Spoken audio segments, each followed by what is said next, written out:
Sejam bem-vindos ao podcast Maternando no Espectro. Vamos para mais uma gravação dessa segunda temporada, desse podcast que eu busco trazer assuntos que abordam sobre o transtorno do espectro autista. E hoje eu estou aqui com duas participações muito especiais para a gente falar, levar mais conhecimento sobre o autismo, tanto a experiência materna quanto a experiência profissional. Quero muito agradecer a vocês dois, porque eu sei a disponibilidade na agenda não é nada fácil de nenhum dos dois. E eu vou deixar vocês se apresentarem, fiquem bem à vontade. Eu estou muito feliz, muito, muito feliz mesmo, porque a gente vai, com certeza, essa gravação vai levar muito conhecimento às famílias, a outros profissionais também. Vai lá, Pã. Vou aproveitar, então, o gancho, já vou dar sequência para a minha apresentação.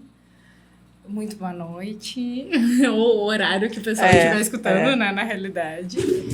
E eu sou Pamela Diesel, eu sou, acima de tudo, a mamãe do Rodrigo, né? Eu tô tão acostumada a dizer Rodrigo de 5 anos, mas agora o Rodrigo tem 6 recém-feitas. O Rodrigo tá no transtorno do espectro do autismo, né? Ele é o nosso grande amor e o grande motivo que me aproximou desse grupo maravilhoso que é o Maternando. E sem sombra de dúvida, eu queria agradecer também a Paty pela oportunidade de estar aqui para poder conversar um pouquinho sobre isso com alguém tão especial. Eu esqueci de falar também que eu sou professora universitária, cirurgia dentista, né? E alguém que conduziu tão bem a nossa relação com o nosso filho, que é um profissional qualificado, que ele é um profissional que... Nossa, não tem nem o que falar, tem que deixar ele se apresentar, né? Tem que deixar o doutor Luciano se apresentar. Boa noite a todos, a quem estiver nos assistindo. Meu nome é Luciano, sou neuropediatra aqui em Santa Maria, né? Atendo aqui em Santa Maria e pacientes da região. E tenho vamos dizer assim, uma ampla, até pelo aumento das demandas, né? Uma ampla já experiência na condição do transtorno do espectro do autismo, comorbidades, TDAH, distúrbios do aprendizado, né? Que são situações que sempre são muito carregadas de angústias, né? Eu acho que tudo que se relaciona a crianças, né? Ou quando algo não está indo bem, não importa como, né? Os pais, principalmente as mães, né? Acho que só existe um amor maior que o amor de pai, que é o amor de mãe, né? E principalmente nesse tema das pessoas, não, a gente fala crianças, mas sem dúvida a gente tem avós que são com transtorno do espectro do autismo. O autismo não surgiu em 1940, ele sempre existiu, ele só foi identificado como um transtorno específico, se deu nome a partir de então, mas obviamente que existem pessoas hoje idosas, muito sem diagnósticos, muito com diagnósticos equivocados, né? E que na verdade são pessoas que têm um desenvolvimento diferente, como todo mundo tem as suas, né? E sempre foi algo que desde o início da minha formação me chamou muita atenção. Então, eu não tendo esse objetivo, mas acabei atendendo muito, né? E conheci a Pamela, né, e o Rodrigão desde muito cedo lá, e uma bela história de coisas boas, né? Até vamos contar sobre essa história, tá? Não me deixem esquecer, por favor. Doutor, quando eu comentei que eu ia fazer um podcast, uma gravação com a Pamela, que seria uma mãe atípica, uma mãe atípica, ainda não sabia que seria Pam, e com o senhor, eu me lembro que surgiu muitas dúvidas. Daí muitas mães me chamaram no privado, comenta com ele sobre isso, eu quero saber mais sobre esse assunto, porque é N assuntos, né, sobre o TEA. Dá para ficar horas aqui. Nossa, é uma palestra mesmo, de horas. Fazendo uma sabatina com o coitado do profissional. Uma das perguntas é sobre a importância do diagnóstico antes dos 2 anos de idade. Acho que dá para a gente começar por essa, né? Eu acho que é muito importante. Uma coisa que eu costumo falar com muita frequência, é a gente não confundir diagnóstico precoce com diagnóstico apressado. Por quê? Porque nem todo atraso é transtorno. Mas todo transtorno começou sendo apenas um atraso. Tá? Então, uma criança que atrasa para caminhar com... O normal de caminhar, a criança tem que estar caminhando com 15 meses. 15 meses, 1 ano e 3 meses tem que estar caminhando. Por quê? Porque mais de 95%, 96% caminha. Então, dizer assim, mas é normal não caminhar com essa idade. Tá, mas então a criança que está caminhando é anormal? Atraso nunca deve ser visto como normal. Se a gente se acostumar com o atraso, a gente vai tendo um novo normal, um normal problema. Tá? Então, quanto antes se identifica que uma criança esteja com algum atraso, não importa qual, não importa se é um só ou se é mais de um, se tem uma demanda, se tem um atraso, precisa de ajuda. Um dos erros mais comuns, e infelizmente tem até questões burocráticas que atrapalham, é que crianças sem diagnóstico não têm o direito a fazer seu tratamento, a receber ajuda. Isso é uma coisa muito grave, porque a gente simplesmente está tirando um tempo precioso de intervenção, e tempo é uma das coisas que você não usa 2 vezes. Ou você usa certo, ou você perdeu. Nada que você consiga, nada que você não faça entre 1 ano e meio e 2, você conseguirá fazer igual com 2 para cima, porque o cérebro já tem 6 meses passados. Já se perdeu um potencial. Não dá para usar tempo 2 vezes. Então, com tempo de criança não se brinca. Então, quando se tem uma criança com atraso de desenvolvimento, vamos criar uma criança hipotética, a Joaninha, que tenha 1 ano e 3 meses, mas ela não fala ainda. Ok, criança de 1 ano e 3 meses, não falar, não estar pronunciando, ok. Mas o que ela já deve ter evidente? Intenção comunicativa, intenção social, capacidade de compreensão de muita coisa que os pais falam. Por isso que é importante falar com as crianças. Se elas estão entendendo ou não, não importa. Você não vai saber quando elas começam a entender. Então você fala desde que ela é bebê. Fala, é um comportamento imitativo. Você vai aprender a falar como você ouve. Então é importante falar muito, conversar com essas crianças, mesmo bebês. Essa é a forma de estimular a linguagem. Nenhuma criança tem que fazer, por natureza, fono. Mas e como é que elas falam? Uma criança de 4, 5 anos, com desenvolvimento neurotípico, ela já fala frases gramaticais com tempo verbal perfeito. E nunca fez aula de língua portuguesa, porque ela ouve em casa. Então, uma criança, a Joaninha, com atraso de fala, de intenção comunicativa, uma dificuldade de imitar os pais brincando, e aí que eu já digo, brinquem com seus filhos, não deleguem para os eletrônicos, não deleguem para as cuidadoras. Se você não perceber, só não percebe quem não está olhando, e quem não olha não cuida. Tá? Essa criança, mas será que ela tem autismo? Muitas vezes eu vou atender as crianças e vou dizer, mas eu não sei se ela tem autismo, eu só sei que para a idade que ela está, o desenvolvimento nessa área não está legal. Mas será que não é nada? Tomara. Hoje é só um atraso. Nada já não é um atraso. Vamos intervir. Se não for depois, a gente vai concluir que não era nada porque essa criança melhorou. Não tem mais nenhuma demanda, era só um atraso, de fato, falta de estímulo. Mas se não era, e a gente vier a confirmar que é um autismo, ela já vai estar melhor, porque ela não perdeu tempo. Então, eu acho que a gente tem que pensar, é possível o diagnóstico de autismo antes dos 2 anos? Sim. É possível, sim. Mas em muitos casos, ele é duvidoso. E a gente não deve estabelecer esse diagnóstico se você não tiver certeza dele. Ter certeza de preencher os critérios que são abstratos, critérios A, B, C, D e E, mas que precisam estar presentes no momento diagnóstico. E todo mundo hoje, de uma certa forma, está muito dando muita ênfase às características. Mas tem que lembrar que característica, para ser problema, tem que gerar sofrimento e transtorno na vida. Teimosia é uma característica. Se gera problemas na vida dessa pessoa, é rigidez cognitiva. Porque senão o tímido vai ser portador de uma doença? Não, timidez é uma característica. Se gera sofrimento, não é. É a questão do prejuízo, né? Tem que haver prejuízo significativo. E aí vem uma dificuldade nos maiores. Quem define o que é prejuízo? O médico, que está conhecendo às vezes 2, 3 vezes aquela pessoa?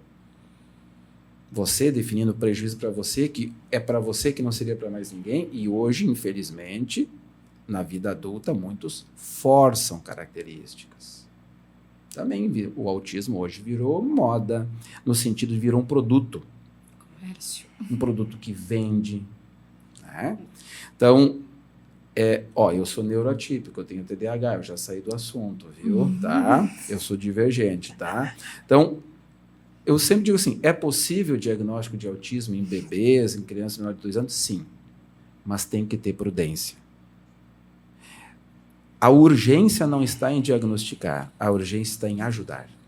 E o tratamento, intervir. Uma coisa que eu acho que é muito interessante, eu ouvi de ti exatamente isso, que o tratamento ele não traz prejuízo, ele só... Pelo contrário. Exatamente. Então, independente, ela pode ser uma criança típica e receber o tratamento, e isso para ela é muito bom. Qual é o tratamento no mundo que não tem efeito colateral? Estimulação bem feita. Exatamente. Isso Nunca isso uma sempre pessoa... nos deixou tão seguros em relação a... Exato. Não tem como. Porque eu prefiro muito que uma família faça um tratamento, criança melhor... O que é melhorar? É não ter prejuízo. Porque até nas crianças que estão dentro do espectro, ninguém quer transformar um autista em um não autista. A gente só não quer que ele se prejudique com o jeito dele. Cada um com as suas manias. Eu tenho as minhas, tu tem as tuas, a Pã tem as tuas. Deu. Eu não quero que ninguém se prejudique. Tá? Então, o objetivo do tratamento, não é eu, o objetivo do tratamento é que não haja... Então, não, poderíamos dizer que se transtorno não é doença, por que trata? Por isso que eu acho que o melhor é o suporte dado é para desenvolver habilidades para que não haja sofrimento e tenha autonomia, só. Tá? Autonomia. Autonomia. Autonomia é o santo grau. A busca é por autonomia, não é por felicidade. Felicidade, uma criança que vai viver com os pais já tem. E se ela tiver que viver na vida adulta com os pais, ela também terá. Mas autonomia.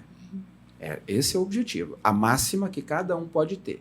E a gente não sabe, então a gente estimula todos igual. Né? Então, quando você estimula bem, eu prefiro que uma família às vezes olhe para trás e diga assim, será que precisava ter feito tudo isso naquela época? Olha como está bem hoje. Mas será que precisava ter investido recursos, ter perdido tantas noites de sono, tantas lágrimas? Olha como está bem. Ótimo, esse é um pensamento. Eu adoraria que todos tivessem esse pensamento. Do que ter o outro. Do que ter o outro. Dizer assim, deveríamos ter feito antes. Por que aquela vez a gente não levou a sério? Agora, vamos correr contra o tempo perdido. Ninguém corre contra o tempo perdido. Passou. Então, não tem efeito colateral. Então, a intervenção, ela tem que ser baseada não em diagnóstico, em demanda, em necessidade. Não é igual para todo mundo, porque as pessoas são diferentes e têm demandas diferentes, intensidades diferentes. Né? Então, é possível sim, mas para todas essas pessoas que mandaram essa dúvida, foquem na necessidade da criança, não importa a idade que ela tem. Seu filho está com 7 meses e não senta ainda, está meio molinho, conversa com o pediatra. Mas ele é só um pouco molinho. Molinho é nome caseiro de hipotonia, tá? Hipotônico. Leva para físio, não arrisca. Não tem como dar errado, né? Mesmo se não tiver diagnóstico, tem que saber o diagnóstico, a gente acerta no tratamento. Estímulo bem feito. É verdade. Conta um pouquinho do Rodrigo, como é que foi a experiência com o doutor, como é que foi a questão do tratamento, as melhorias também, né? Com certeza isso conta muito, né, Pã? E eu sempre digo assim para as outras mães, a nossa experiência materna pode contribuir tanto para outras mães que estão ouvindo, né?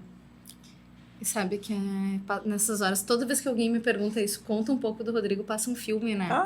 Eu imagino. Tenho 2 autistas em casa, sei bem como é que é. E é um filme que ele não termina, ele começa, ele tem fases, ele tem momentos, né? E aí, como um bom filme, a gente tem a função da montanha-russa, né? Dos momentos felizes e dos momentos, às vezes, de angústia. E realmente a gente chega procurando um atendimento especializado para o Rodrigo num momento de angústia que foi na identificação de mais de um atraso, já estava, mas eram 2 anos, né? Acho que era bem nessa fase aí que muitas vezes é onde talvez a grande parte dos familiares às vezes nota. Eu não sei, a percepção que eu tenho é assim, como a gente Com a tem Helena foi também muita gente em torno dos 2 anos. Hoje a gente pode dizer que, e isso, vamos dizer assim, que é uma evolução positiva, que as crianças estão chegando com... A maior parte chega entre 2 e 3. Tá? A maior parte. Uma minoria chega antes de 2 e ainda uma parte não desprezível depois dos 3. Há 10 anos atrás, a maioria chegava depois dos 3. 3 para 4. Quando não, 4 para 5. A gente estava esperando para ver se não dava um clique. Eu sempre achei que clique é quando quebra, trinca, nunca quando conserta, né? Mas, então, isso a gente pode dizer que é uma evolução. Os pediatras, eles estão muito mais atentos. Houve uma evolução na pediatria, sem dúvida nenhuma. Amém, né? Tava precisando. Uma evolução, eles estão... porque assim, hoje todo mundo imagina que quando você vai no pediatra, você vai para a doença ou para pesar e para medir. Não, você não vai, você vai para ver o desenvolvimento, que eu acho que o pediatra é o grande guardião da infância. Os pais são aqueles que vivem em si, mas os pais, o neném não vem com cartilha. E por mais que venha um monte de informação na carteira de vacina, vamos combinar, ninguém lê, né? Eles aumentam a cartilha, mas não lê, não está escrito de uma forma adequada, tá? E é muita informação. Como se mães tivessem tempo para fazer uma leitura dessas, né? Não tem. E os pais não leem mesmo porque não querem, tá? Eu sou pai, eu posso falar então, tá? Eu sou pai, eu posso falar. Então, então tá chegando nessa. E a principal queixa, ainda aquela que é a matadora, meu filho não está falando. Mas antes disso já haviam outras coisas que não só foram identificadas. Então essa é a principal queixa, não está falando. Sim, isso é nesse fato. momento a maior queixa era nossa. E aí um ponto que eu acho que foi muito interessante que veio como uma proposta. Na realidade, tem 2 pontos que são muito fortes, eu acho, para essa questão, falando em diagnóstico. Um deles foi gravar o filho. Eu lembro que foi pedido vídeos, e eu acho que foi o momento em que eu vi coisas que eu não enxergava. Mudou. Tanto que hoje eu uso muitas vezes essas imagens quando o pessoal me pede para algumas aulas para falar sobre a questão como foi com o Rodrigo. E aí eu olho, já começa que eu já não tinha muitos vídeos, e eu acho que era porque eu queria me esconder algumas coisas. Eu tinha muita foto e pouco vídeo. Hoje eu gravo tudo, né? E a outra coisa que eu queria reforçar também dessa questão do início, das angústias de diagnóstico, como mãe, é muito angustiante tu não ter o diagnóstico de saída, né?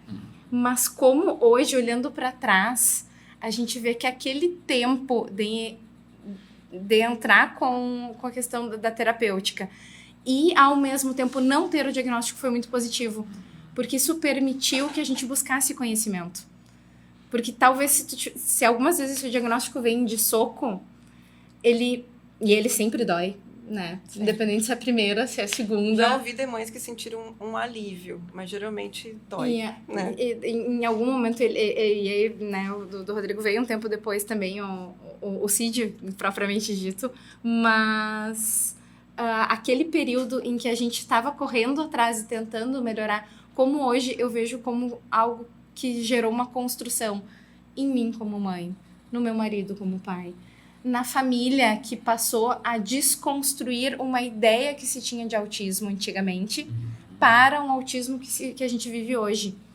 Então, isso é uma coisa que eu acho que, assim, e aí para as mães que estão escutando isso e que tem essa angústia muitas vezes de, será, né, enfim, eu queria que o diagnóstico saísse mais cedo, será que eu posso fazer? Não, fazer a gente pode fazer sempre.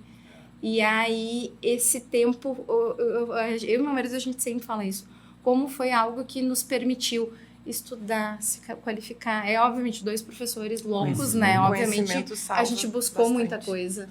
E isso é algo que eu queria deixar claro até, de novo, para quem ouvir isso e estiver nessa fase. O conhecimento e compartilhar experiências, né, Pã? Exatamente. A gente salva uma outra, né? Compartilhando experiências. Nós conversávamos sobre isso, né? Ter pessoas próximas e que tenham né? Eu digo, não é só achismos, né? A gente troca experiências. Com certeza. No meu caso com a Helena também foi aos 2 anos e 2 meses, eu acho, quando veio o diagnóstico. E foi muito diferente da questão do Dudu, que o Dudu teve autismo regressivo, então o desenvolvimento estava ok até um certo ponto, depois... E daí eu não sabia se ele estava imitando a Helena ou se ele estava dentro do espectro. Então, assim, foi bem mais impactante para mim, assim.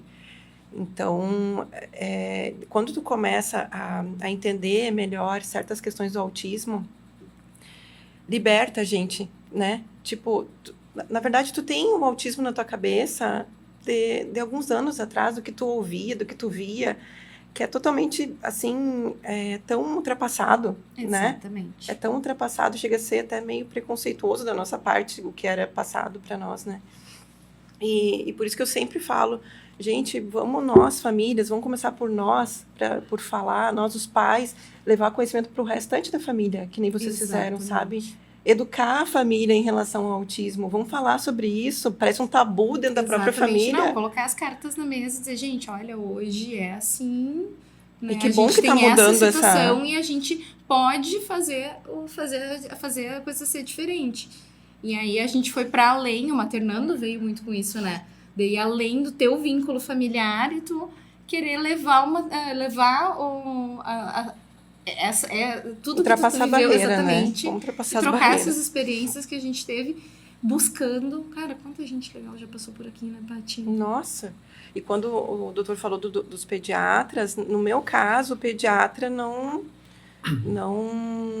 detectou, vamos dizer assim, o autismo da Helena.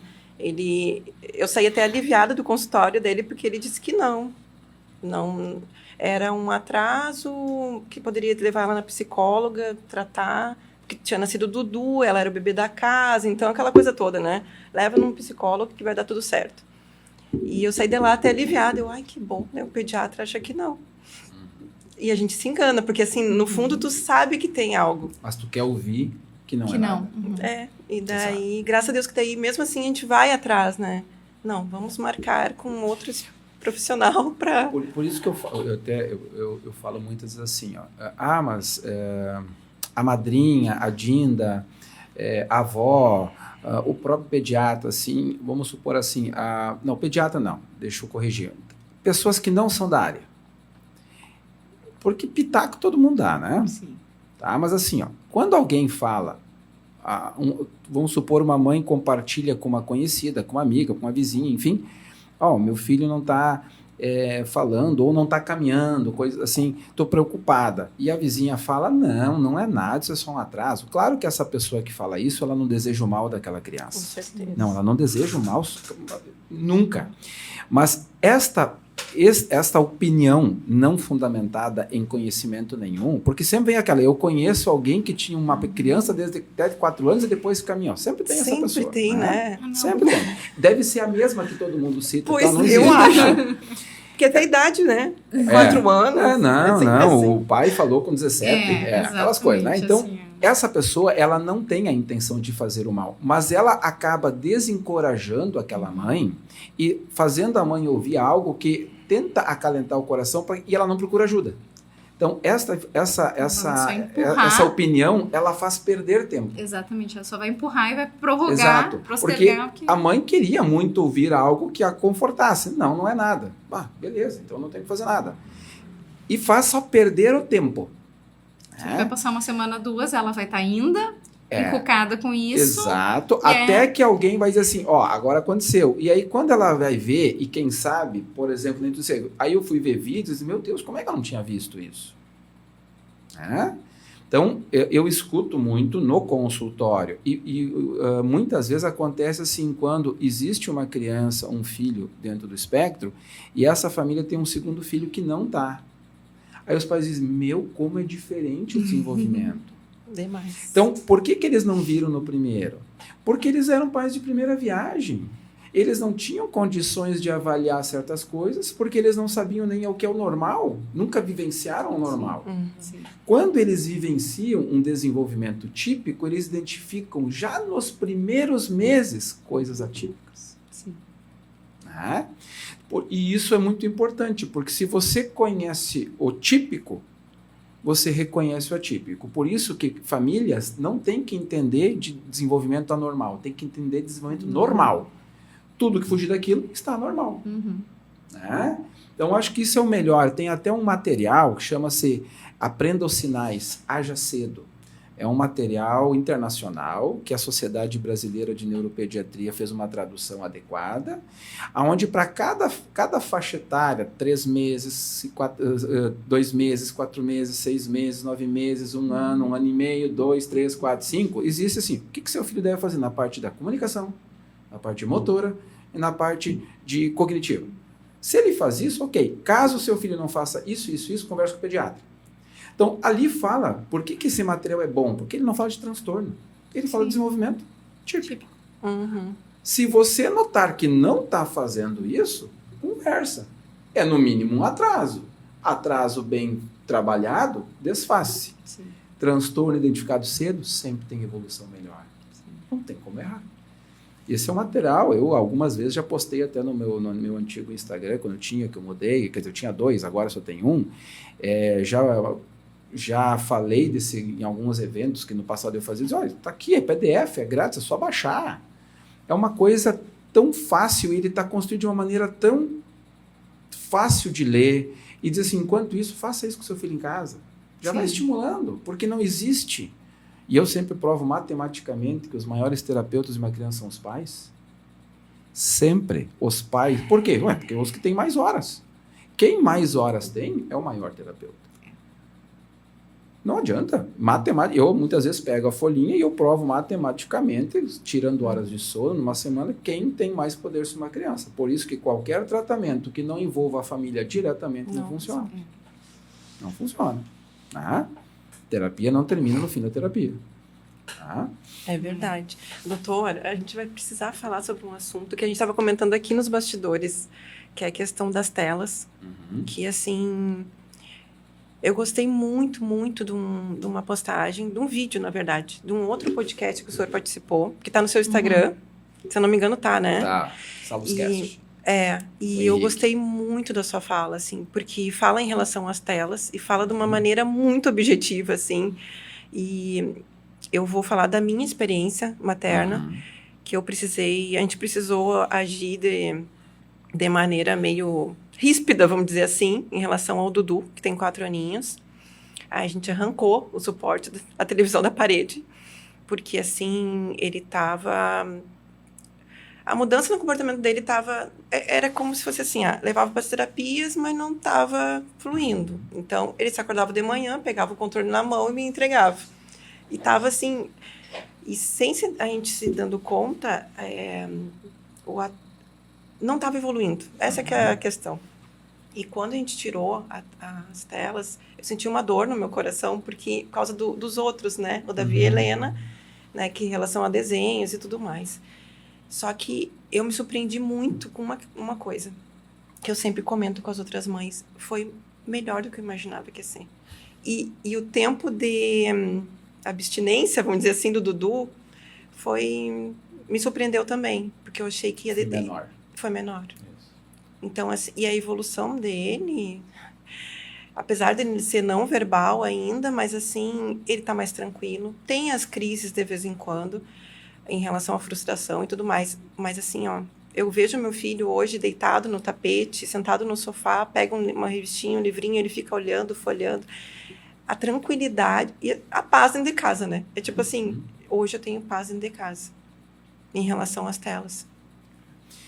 Porque se a gente for pensar assim, até quando eu começo os vídeos no meu Insta, eu já começo direto ao ponto. Como eu falei, eu sou muito prático. Tudo que for rodeio não funciona, tá? Tem que ser direto. Então, assim, eu sempre digo assim, vamos tentar achar uma vantagem só. Prazer não é vantagem. Prazer não está proibido sentir prazer. Mas não é vantagem. Uma única vantagem que uma criança possa ter nas telas. Porque alguém pode dizer assim, mas é que pode olhar até vídeos educativos. Não, criança olha o que quer, não olha o que poderia olhar. Criança não olha o que os pais solicitaram que ela olhe, ela escolhe. E criança é movida a prazer, criança não é movida a dever. Criança, se a gente deixar, só come o que dá prazer. Só faz o que dá prazer. Ah, mas isso não é isso é importante para o seu futuro. Não. As crianças são movidas a prazer. Elas vão aprender a render pelo dever, entender as coisas à medida que elas vão crescendo. A criança rende a prazer. Então, brincar. Não, criança não aprende a brincar olhando vídeos, olhando desenhos. No máximo, imita alguma coisa que está vendo. Então, imita uma coisa de um fantoche, de um desenho, de algo abstrato. Criança aprende a esperar. Não, esperar era antigamente, quando a gente esperava para ver se vinha o desenho que a gente queria. Hoje eles voltam, olham o mesmo desenho quantas vezes quiserem. Se o desenho em questão não estiver bom, eles pulam para o próximo episódio. Então, não aprende a brincar, não aprende a se frustrar, não aprende a esperar, não aprende nada. Socializar. Claro que não, né? Televisão isola a pessoa dentro da própria família. É um isolamento social intrafamiliar. Televisão, celular. Vai tomar chimarrão com quem não sai do telefone, que raiva que dá. Eu ainda vou criar um bloqueador de celular de bomba de chimarrão. Se pegou a cuia, o celular bloqueia na hora. Tá? Aprende a se comunicar. Com quem? Com o desenho? Aprende a socializar com o desenho? Não. Ah, mas pode aprender as letrinhas. Não, isso é delegar para a televisão que pai e mãe não quer fazer em casa, ensinar as cores. Cores quem ensina é pai e mãe, não é televisão, não é celular. Letrinhas, deixa para prof, porque primeiro que não é importante uma criança com 2, 3 anos saber letra. O que vai fazer com elas? Vamos brincar de letrinha? Quem é que vai querer brincar de letrinha? Qual é a ludicidade de letrinhas? Nenhuma. Saber os números não é importante. Criança que sabe número é porque olhou em tela. Tem a sua hora de números, tem a sua hora de letras. A criança tem que brincar, explorar. Então, em que momento na tela a criança vai ter uma ideia, vai planejar como ela vai fazer e vai executar? Porque quando você diz assim, vamos brincar de carrinho, primeira coisa, cadê os carrinhos? Procura. Então, o que nós vamos fazer com os carrinhos? Não, vamos botar eles aqui no sofá e ver se eles escorregam aqui e voam longe. Planejou, ideou, planejou e executou. A tela não faz nada. Então, por que elas ficam? Porque é cômodo para os pais, para a família. Quantas vezes eu ouço, que para mim dá tempo de eu fazer uma coisinha, de noite, fazer a janta, fica no celular. Ué, minha mãe também fazia a janta e não ficava no celular. Não tinha o que fazer. O que fazia? Brincava. Com o quê? Com o que tinha. E se não tinha? Dava um jeito, dobrava, fazia uma bolinha de papel e jogava pela casa, fazia avião de papel. As crianças não sabem nem fazer avião de papel. Não sabem. E eu muitas vezes peço no consultório, sabe fazer avião de papel? Raramente eu escuto uma que sim. Barquinho, não sabe. Estimula muito a criatividade, né? Eu percebi pela Helena. Ela pega rolo de papel higiênico, ela pega caixinhas, ela pega tampinha e ela faz um boneco com aquilo. Exato. Então, assim, ela pôde ter esse tempo. Eu não julgo nenhuma mãe, longe de mim, sabe? Porque cada uma tem a sua realidade, cada uma tem seu sistema em casa. Mas na minha casa, nossa, mudou muito. Então, assim, a tela, o celular, eu me refiro assim, tanto o desenho quanto o celular, eles não agregam. É que nem tu dizer assim para um adolescente, dizer assim, não estou dizendo que não possa usar, tá? Não posso usar. Mas assim, o adolescente, nossa, eles podem pesquisar o que eles quiserem, mas eles não pesquisam. Eles fazem a mesma coisa sempre. O celular pode ser uma boa fonte de pesquisa e um assistente pessoal, de organização, de agenda e tudo, pode ser só um passatempo, tá? Eles vão usar como passatempo. A televisão, se não tivesse o controle, a criança aprender, aonde a criança não tomasse as decisões todas, vai ter isso para olhar, vamos botar em tal canal, você olha. Esse é o seu tempo de televisão, passou. Mas eu quero olhar aquele desenho de novo. Não, esse desenho não vai passar agora de novo. Então, a maneira como a gente usou a tecnologia fez a tecnologia ser ruim para as crianças. Agora, vamos pegar um exemplo, então, de uso de tecnologia numa criança de 4 aninhos, que não seria um problema. Viagem. Uma criança dentro do carro, haja entretenimento. Antigamente a gente falava, já chegou? Qual é o problema dessa criança? Se os pais estão ouvindo às vezes uma música, por que essa criança não pode estar olhando alguma coisa dentro do carro? Vai num restaurante. Ir para um restaurante é para ser bom para todo mundo. Sim.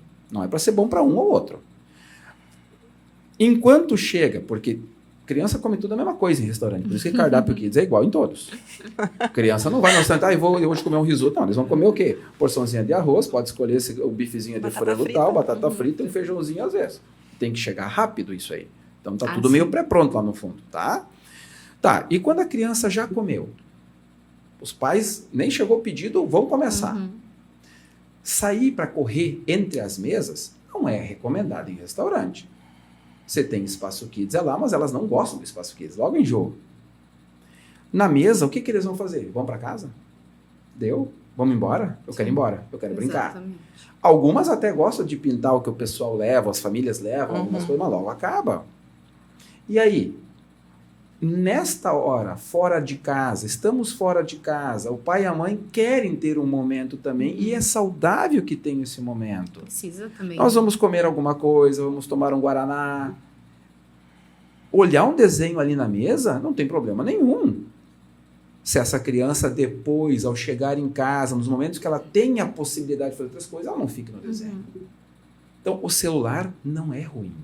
O mau uso dele que é ruim. A televisão não é ruim, o mau uso dela que é ruim.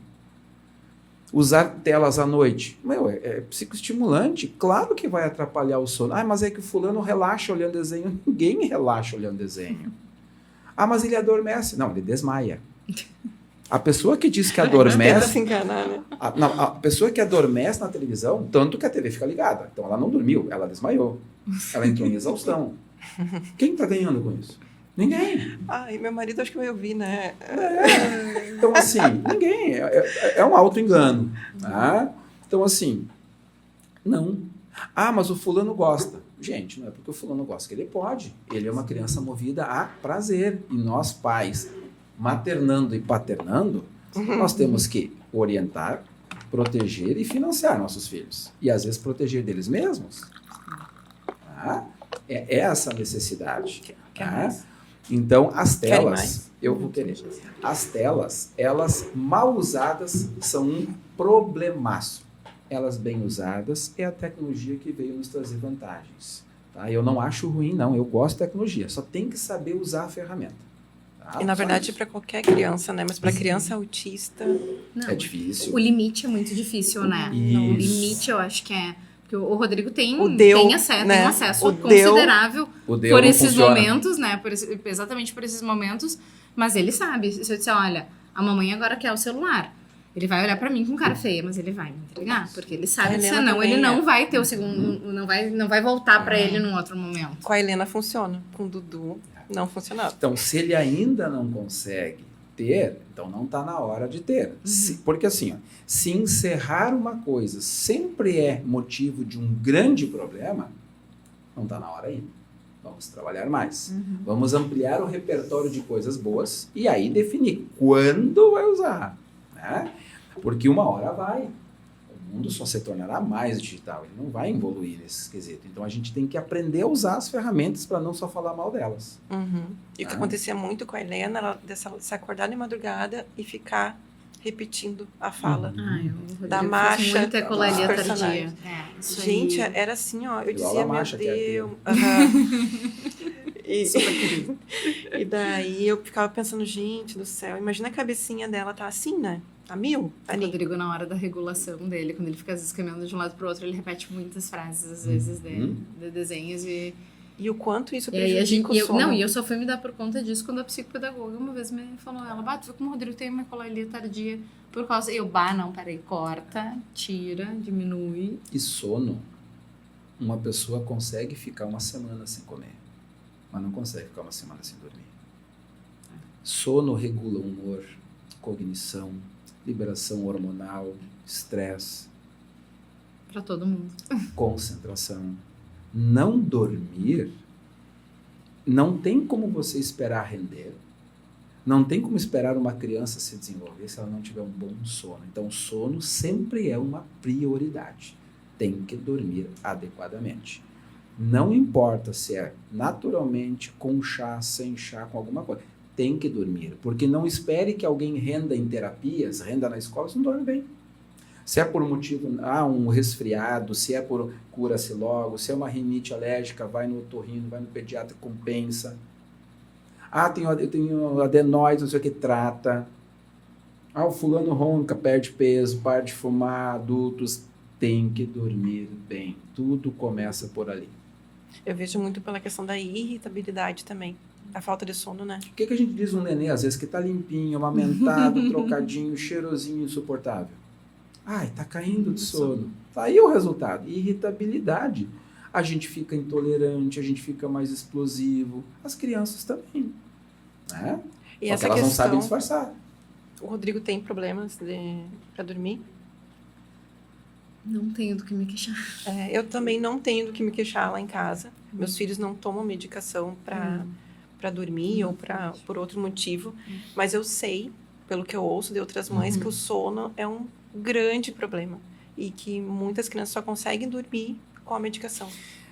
Hoje o maior problema são as rotinas. Pois então, isso que eu ia dizer, a gente tenta manter muito padrão. Assim como há pouco tempo, até eu gravei um vídeo no Instagram, eu estava no estacionamento da escola do meu filho. Eu gravei assim, quem inventou que filho vai dormir na mesma hora que os pais? Em que momento você perdeu a noção de achar que crianças são reguladas pelo horário dos adultos? É que nós temos um horário tarde de dormir. Então vão vocês, os filhos vão dormir mais cedo. Qual é o problema? As demandas de sono são outra. Então, às vezes, os pais não conseguem, e não porque não querem, às vezes não querem, essa é a verdade. Tá? Às vezes acham muito difícil pequenas mudanças, mas muitas vezes não conseguem organizar, até porque são reféns do relógio, do trabalho. Uma criança que faz muita terapia, alguém na família não trabalha, né? Para levar para as terapias.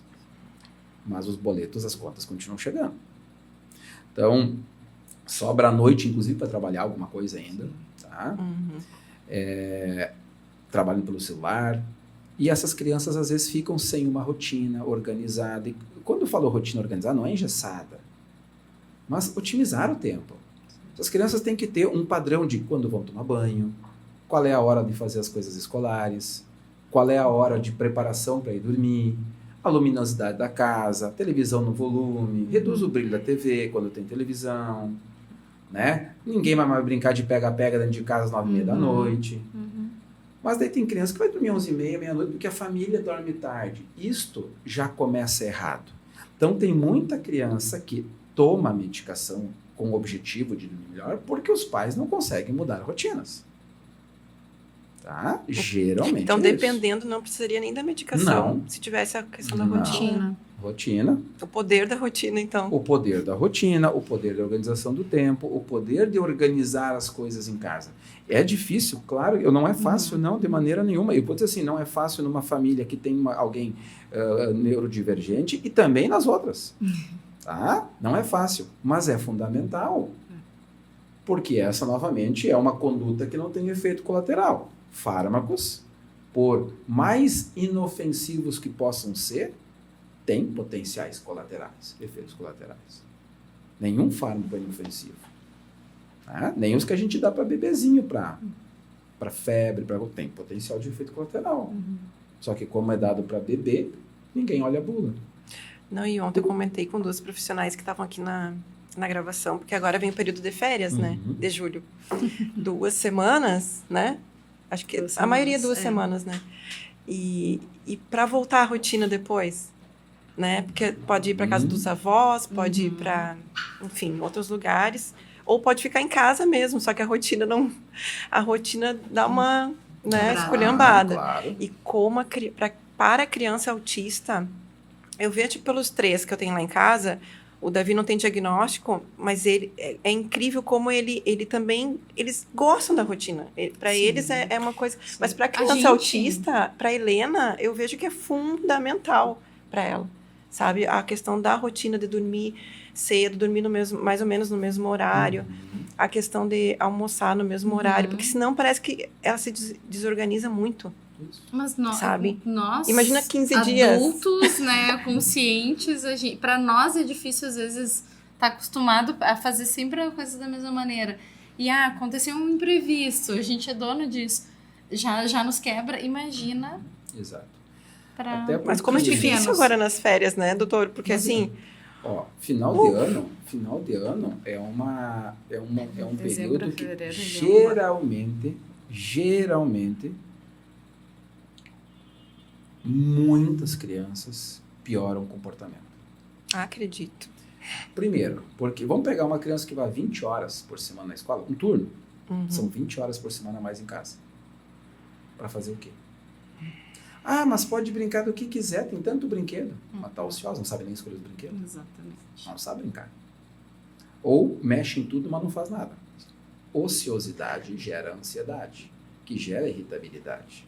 Aí aquela criança, obviamente, muitas vezes ela passa mexendo em tudo, não faz nada, ela vai atrás de atenção, os pais estão trabalhando, os pais não entram em férias, né? Desorganiza a E aí casa, começa. se Não desorganiza. dorme. Olha um pouquinho de celular então para mim poder fazer isso. Você foi. Piorou. Aí degringolou. Então, é um período que muitas vezes não há um preparo para o final do ano. Bom, e no final do ano, qual é o plano? Como nós vamos manter essa pessoa ocupada, com uma agenda estruturada, atividade estruturada, ambiente estruturado, para combater a ociosidade? É na ociosidade que surge muita estereotipia, é na ociosidade que gera ansiedade, que vem conflitos maiores. É na ociosidade que se dá mais fome e as crianças começam a ter mais compulsão alimentar. Nós também, quando estamos produtivos, não temos nem tempo para comer. E quando estamos em casa, de final de semana, sem muito o que fazer, passamos na geladeira. Como se de 10 em 10 minutos surgisse uma coisa nova lá dentro. Então, sabemos que o final do ano será um período assim. Como preparar? Como fazer? Como ir plantando antes do final do ano já a previsibilidade de uma mudança de rotina, para tentar minimizar o impacto. Mas algum impacto vai ter. Vai ter. Sim, não tem como seguir a mesma rotina idêntica, é muito difícil. Não tem. E como a gente percebe, as mães estão tão cansadas, né? Tão exaustas no final das férias. Tipo assim, eu não aguento mais. Isso. Sabe? E claro que a gente não pode nunca julgar, porque assim, é muito difícil mesmo. É muito. Mas a gente sabe o quanto é importante a questão. É diminuir as telas, é a questão da rotina, porque para criança autista eu sei que a rotina, assim, Parece simples, mas não é. É difícil, até porque essa é uma necessidade entre tantas outras necessidades numa família, né? Às vezes você vai ter um filho que não está no espectro e também precisa de atenção. E aí? Um filho adolescendo precisa de atenção, ainda mais nesse mundo atual. A gente não chegou ainda, né? Mas então, vamos assim, chegar. às vezes, porque a criança com esse diagnóstico, ela demanda muito dos pais. Né? Demanda muito dos pais. E às vezes quase que o outro, mas esse pega no tranco, esse vai tranquilo. Não vai. Também precisa de atenção. Ele precisa de olhar. E às vezes o não demonstrar que precisa de atenção é quando mais está precisando de atenção. Né? Então, e tudo isso precisa. O amor nunca diminui, mas a energia diminui, a paciência diminui. E se os pais não dormirem bem, eles ficam menos pacienciosos ainda. Não, a gente fala, eles são para-raios, né? Exato. Então, e isso é equilibrar-se de uma maneira... Eu acho que só vocês vivem isso. Então, você sabe, eu estou falando de quem não vive, de quem ouve quem vive. Vocês vivem. Então, eu não posso dizer assim, eu sei como é. Não, eu sei o que me falam. Você sabe como é, não eu. Doutor, deixa eu lhe perguntar, uma curiosidade minha. No seu consultório, assim, o que mais surge entre as famílias, assim? É a questão da seletividade alimentar? É a questão de medicação? Porque eu sei que muitas mães, tipo assim, elas estão tão... Me vê um medicamento, pelo amor, sabe? Quase imploram para dar um medicamento, sabe? Porque tá muito difícil a questão de... Enfim, crises, várias... Sabe que isso vai bem ao encontro quando a gente estava conversando, tu falou, Pamela, tem alguma coisa que pergunta, sim. Alguma coisa assim. Eu acho que isso vai bem ao encontro de uma coisa que as mães muitas vezes veem o neuropediatra como um mago, né, que vai salvar exatamente o tratamento para o filho. E a medicação que vai salvar também. Exatamente. Né? Então, eu acho que isso vai bem ao encontro, tipo assim, o que o mago vai resolver, né, Tem assim, nada Um medicamento jamais fará o que um ambiente provoca. Ai, ótima frase essa. Ah. Vou anotar. O medicamento nunca vai conseguir lutar contra o ambiente. Vamos pegar assim, não, vamos sair do autismo. Vamos pegar assim uma pessoa depressiva. Se ela achar que tomar antidepressivo, puramente tomar o seu antidepressivo, irá tirá-la da depressão, não vai. Ela precisará mudar seus hábitos de vida.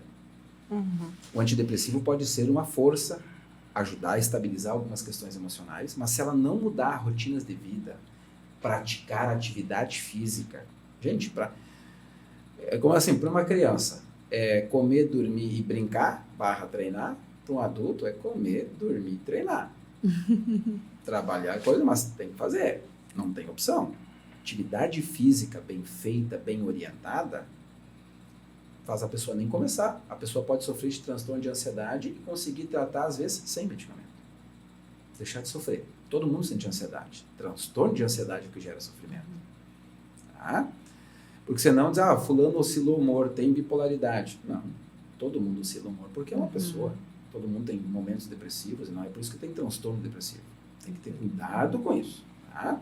Então, assim, tomar um medicamento porque o fulano está muito irritado em casa. Só que o ambiente de casa, seja qual for o motivo, está tenso, com brigas, com situações sem rotinas, o que esse medicamento vai fazer? Vai criar o quê? Um mundo paralelo? Vai dopar. O que vai acontecer? Você está com um problema de ansiedade no teu trabalho, aí tu toma um remédio para ansiedade, você vai lá, o quê? O remédio vai fazer o teu problema do trabalho acabar. Não vai. Se aquilo não responder, se não for resolvido, nunca a tua ansiedade vai ser resolvida. Então, assim, nunca um medicamento vai conseguir ajudar se o que está gerando esse sintoma interferente for ambiental. Não tem como. E, da mesma maneira, um medicamento jamais substitui um terapeuta. Nunca, sob hipótese alguma. O medicamento, ele pode ser necessário quando alguns sintomas se tornam interferentes, interferem no processo de tratamento. Aí sim, o medicamento pode ser bem indicado. Medicamento não substitui fono, TO, educador especial, nada. Medicamento não dá vontade de estudar. Um medicamento não faz uma criança entender que aquilo é pro bem dela. Não. Luciano, uma coisa que me passou pela cabeça agora, pensando no lado bem de analogia, burra, mas que talvez seja bem pertinente. Quando a gente trabalha com desordens neurológicas, a gente não vê a desordem nela, não é visível. E aí, quando faz essa associação medicamentosa, me chama muito a atenção, pensando bem eu como dentista. Sim. Se eu tenho uma dor de dente, eu preciso tratar o dente, né? Não vai ser um medicamento que vai solucionar. Exato. Então, isso eu acho que é uma coisa que as pessoas precisam entender. Que não é porque você não está vendo, propriamente dito, o transtorno, o que for, que aquele medicamento vai tratar. Exato. Ele pode te ajudar a aliviar, muitas vezes, muitos sintomas que são pesados, mas o tratamento, ele é outro, né? E você sabe, assim, a medicação, podemos dizer assim, todo medicamento, não importa a classe ou para que é usado, sempre a bula vai ser igual. O nome, a substância, quantos miligramas tem, indicações, e o resto é contraindicações e efeitos colaterais. Sempre assim. Todo medicamento. Esses efeitos colaterais. Farmacocinética, então todos têm. Todos têm. Tá? Então nós temos que equilibrar benefício versus risco. Sempre é um equilíbrio entre benefício versus risco. Então, tomar um medicamento realmente quando necessário, na maneira correta, na dose correta, bem prescrito, monitorando o que tem que ser monitorado de efeito adverso, é a maneira segura de tomar um medicamento. Tomar um medicamento sem necessidade é sempre um perigo. Você não estava precisando, por que está se arriscando? Tomar um medicamento e não controlar, primeiro se está dando certo. Sempre que tomar para dar errado não adianta. Tem que tomar e tem que mudar alguma coisa, não tem que repensar a estratégia. Não averiguar, mudar a dose por conta. Nossa, acontece bastante. Acontece bastante. Tomar medicamento e depois simplesmente nunca mais fazer uma avaliação de controle. achando que é algo que não vai. Gente, as medicações, como eu falei, sintoma colateral que aparece aos olhos, ou que tu sente, coça, e sim, e aquele que tu não sente. Aquele que tu só vai sentir quando o problema está enorme. Problema no fígado. Então, tomar medicamento é saber que você terá que ter um controle diferente agora, a partir de agora. Tá? Então, o medicamento, quando bem prescrito, e isso falado por algumas famílias, assim, ó, ele ajuda a mudar vidas. Ajuda a mudar a vida. Bom seria, eu não sei quem uma vez me disse isso, se a melhor coisa do mundo é não tomar remédio, a segunda coisa melhor do mundo é ter o que tomar se precisar. Tá? Já imaginou? Eu não quero precisar fazer uma anestesia. Mas, graças a Deus existe caso eu venha precisar de uma cirurgia. Tá? Imagina fazendo no osso. Não dá, né? Então, assim, quando você toma a medicação, você acerta, de fato colabora muito. Bom seria não precisar, mas que bom que existem opções. E se alguém pudesse melhorar, e dizer, olha, eu sou melhor se eu tomar o remédio. Então toma. Ah, mas eu não queria. Então sofre. Mas eu não queria. Tá, mas então não toma e sofre. Ah, mas o que eu podia fazer? Não sei. Qualquer outra coisa, menos o remédio, se você não quer. Ah, mas se eu tiver que tomar por toda a vida? E ficando bem e feliz? Tome por toda a vida. Qual é o problema? Sim. Ah, mas eu não gostei. Então para e sofre. Pronto. É simples. Eu acho que ninguém escolhe tomar um remédio. Às vezes é necessário. Acho que ninguém escolhe ter diabetes. Mas que bom que existe tratamento. Tomara que um dia cura. Tá? Então, mas tem que ser uma coisa muito bem pensada. Né? Então, até naquele livro que a Cristiane Kubasky organizou, O Novo Mundo pro TEC, eu escrevo o capítulo sobre medicações, eu procurei escrever de uma maneira muito simples, tudo que envolve o pensar, tudo que envolve avaliar, também se os objetivos estão sendo alcançados, quando a gente tem que pensar em tirar o remédio, trocar ele, né? Então são muitas variáveis, alguns dependem de peso, outros não dependem de peso.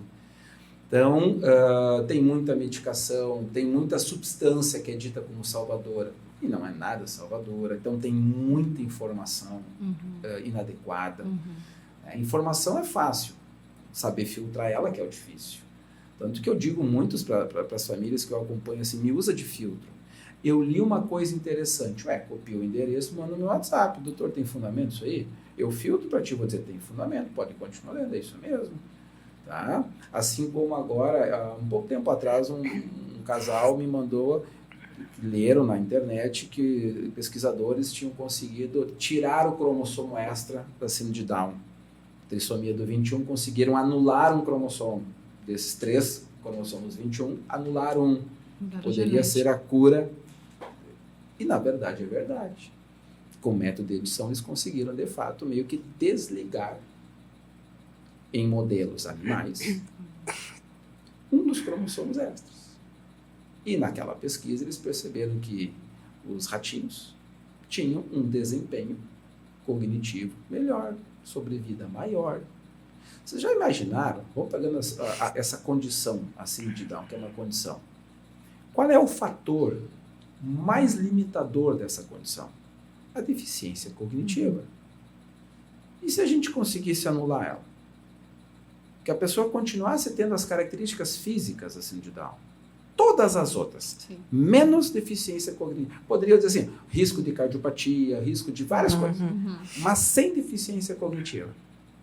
Estava resolvido. É só essa que limita mesmo. As outras não limitam nada. Então, eles me mandaram. Eu falei sim, mas cuidado com a interpretação. Nós não estamos falando de cura, visto que síndrome de Down não é doença. Tá? Isso é em animais. Será que isso abre perspectivas? Possivelmente. Só quero dizer que sim, é um campo de pesquisa muito grande tentar reduzir, mudar isso. Tá? Então, eles mandaram, será que é verdade? Era. E às vezes eu leio coisa e digo assim, gente, não, isso aqui não tem fundamento, isso aqui é fake, isso aqui está tentando, logo vai tentar vender alguma coisa para vocês. Cuidado. Tá? Então, eu sou filtro, os terapeutas são filtros quando os pais não têm essa capacidade, às vezes, de ler algo, interpretar adequadamente. Eu digo, me usem os terapeutas como filtro, mandem para eles sim têm essa condição. Né? Afinal, para sempre estar se nutrindo de informação adequada. porque quem toma água suja não pode reclamar do gosto. Né? Ei, mas que aula que o doutor tá dando aqui para Espetáculo, nós, né? Gente do céu, quanto tempo passou aí, Nicolas? Ai, Nicolas. Eu vou pedir para vocês, para a gente deixar uma mensagem final aqui. E seja para as outras famílias, desculpa, seja para as outras famílias, seja para outros profissionais, seja para a sociedade em geral, porque quando a gente fala de levar mais conhecimento à aldeia, eu sempre digo, né, ultrapassar a barreira que leve essa mensagem não só para as famílias atípicas, mas para as típicas também, né? Para a sociedade. Para a sociedade, né? Então, o que vocês sentirem no coração de falar, se tu quiser falar mais alguma coisa, amiga, também, alguma pergunta para o doutor, pode ficar bem à vontade. Eu acho que não é nem pergunta, mas eu vou pedir liberação, porque como mensagem final, eu já tinha também pensado nisso, Paty. O doutor Luciano falou uma coisa muito importante lá pelo meio da conversa, início da conversa, que é a importância da capacitação familiar. Né? Que os pais são, sem sombra de dúvida, os maiores terapeutas, e quantas vezes a gente é terapeutas também, umas das outras, em relação a gente. E tem um ponto, eu não sei se eu posso ler um pedacinho do laudo do Rodrigo, que eu coloco nas minhas aulas, eu fico a me emocionar pensando, e não é a primeira vez que eu me emociono com isso, porque eu acho que é o ponto mais forte do laudo dele, onde o Dr. Luciano coloca que não há como imaginar um adequado tratamento para pacientes com TEA sem envolver diretamente as famílias. A presença dos familiares é vital na importância do processo terapêutico, não somente pelo suporte emocional, mas também para fazer parte do programa de intervenção e capacitar esses familiares no meio domiciliar para que colaborem com as atividades e promovam o desenvolvimento de seus filhos. E eu acho que se eu tô aqui hoje, e eu sou muito grata, Paty, por ter me permitido estar aqui, é justamente porque eu sou alguém muito realizada com a evolução do meu filho.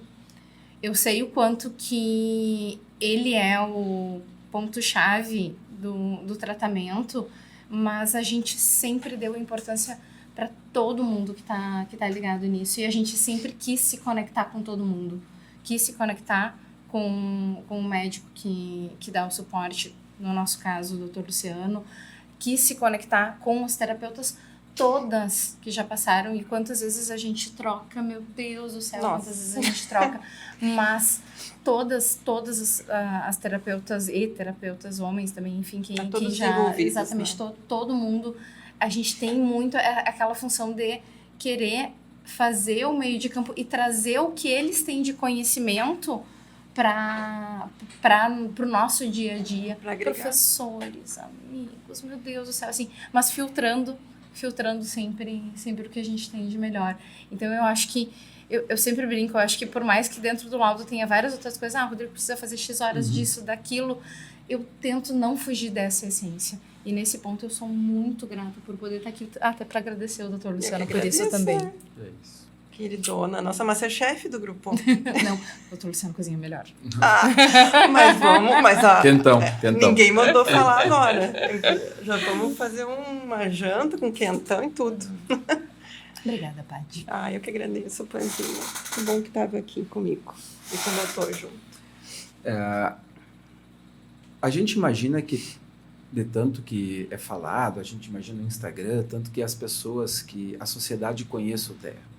Não. Só que conhece quem está na bolha. Na bolha azul. Tá? As pessoas não conhecem. As pessoas, por não conhecerem e, portanto, não terem conhecimento, elas têm os preconceitos delas. Tá? E esse preconceito não vem, às vezes, com palavras, vem só com olhares, às vezes. Olhar julgador. Tá? E eu acho que a única maneira de você desmistificar algo é falar sobre algo. Concordo. Tem que falar sobre algo. Falar não é para agradar é para difundir informação, porque com informação a gente já mata o preconceito, porque o preconceito ele se nutre de desinformação. Tá? Então, falar sobre isso, falar, como vocês disseram muito bem, falar para as pessoas que vivem o TEA, falar sobre TEA, aí eu acho que mais é capacitar elas. A gente tem que falar sobre o TEA, sobre explicar que não vamos esperar falar sobre autismo, aquela criança, aquela pessoa que fica se embalando num cantinho emitindo um som. Não. Vamos falar que aquelas pessoas que têm... Vamos falar do espectro, seja do nível 3, do muito grave, ou com o termo autismo profundo, mas aquela pessoa que tem um nível 1 de suporte, ou aquela pessoa que flerta entre estar no transtorno e estar só no espectro, qual a diferença? Ué, quem tem transtorno tem sofrimento. Quem está só no espectro deixou de ter sofrimento. Você pode ser uma pessoa dentro do espectro do autismo e sair do transtorno. Claro que é possível. Esse é o objetivo do tratamento. É perder perder a intensidade que te traz sofrimento. Uma pessoa que é seletiva, quem diz que tem que comer de tudo? Desde que não seja restritiva, cada um tem suas manias alimentares, não tem problema nenhum. Né? Então, acho que falar sobre as pessoas, às vezes, que têm o nível 1 de suporte e que, por ser leve, não precisam de ajuda ou respeito. Né? E conversar, difundir. Hoje, ainda, uma das coisas que mais me causa, assim, muitas vezes, não é decepção a palavra, mas...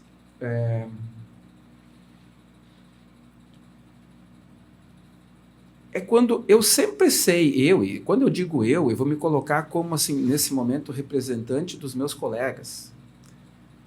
A gente sabe o que a criança precisa. A dificuldade em que as famílias consigam isso. É uma das coisas mais, assim, frustrantes. Você, às vezes, saber precocemente o que uma criança precisa, exatamente o que ela precisa. E você, às vezes, revela 6, 8, às vezes, 1, 2 anos depois, é que ela não conseguiu nada ainda. É como você não fazer diferença. Ter dito tudo aquilo, ter dado um laudo, escrito bem, escrito mal, e não fez diferença nenhuma, não conseguiu nada mesmo.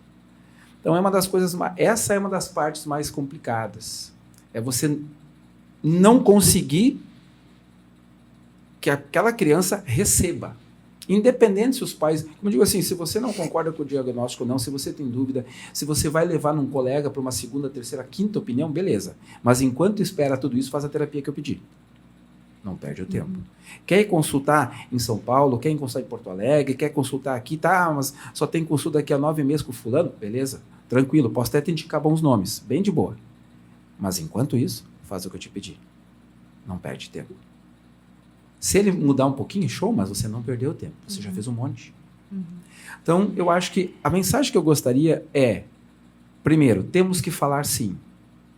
Não é encher o saco dos outros. Então, hoje tudo só se fala... Não, a gente precisa. Porque ainda essas pessoas, inclusive, são as que menos sabem. Segundo, a gente tem que dar... Os nossos professores, eles precisam receber ajuda. Eu nem toquei nesse assunto. Os nossos professores, eles não receberam formação. Nem nas suas faculdades. Eles não receberam treinamento. Eles não receberam capacitação. E eles têm que dar conta de tudo. Eles precisam de ajuda. As famílias, além de respeito, elas precisam de ajuda. Os pais, de forma geral... Aqueles, às vezes, que não têm as condições de procurar fazer de um bom acompanhamento, eles precisam receber, de alguma maneira, algum treinamento, alguma capacitação para fazer em casa. Isto já ajudaria o filho muito, muito. E hoje não tem aonde fazer isso. No Brasil, a gente usa muita medicação, sim, porque não consegue tratamento. Se nós conseguíssemos mais tratamento, usaria menos medicação. Então, a gente precisa repensar um monte de coisa de política pública. Mas, assim, de falar sério, não de coisa de papel. Na prática. Na prática. Hoje, uma mãe de uma criança me disse que teve seu benefício negado e o perito ainda mandou na justificativa que não era porque não tinha, mas porque o laudo era de um médico privado. Mas o SUS não dá um médico. Na cidade dela nem tem pediatra, para começar. Ela não tem acesso a um pediatra, a um neuropediatra, a um psiquiatra infantil, que é quem dá o laudo. Mas, peraí, o SUS não dá para ela o que ela precisa. Aí ela resolveu consultar, que ela já é minha paciente, eu vi ela depois de um tempo hoje, e ela me disse não, que não deu, porque o laudo que ela apresentou lá para o perito não era do médico privado. E aí foi negado. A que ponto chegou, né? Mas só um pouco, fora o bom senso de quem fez isso, fora o bom senso daquela pessoa que não sabe o que é o SUS, como é, da fila que muitos pacientes daqui esperam no hospital universitário, porque as profissionais não estão lá trabalhando. Não, elas estão. Elas não faltam. Mas tem que dar conta de 2 milhões. Não dá conta.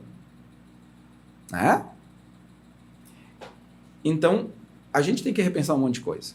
Porque senão, o que vai ficar? A gente vai ficar enxugando gelo.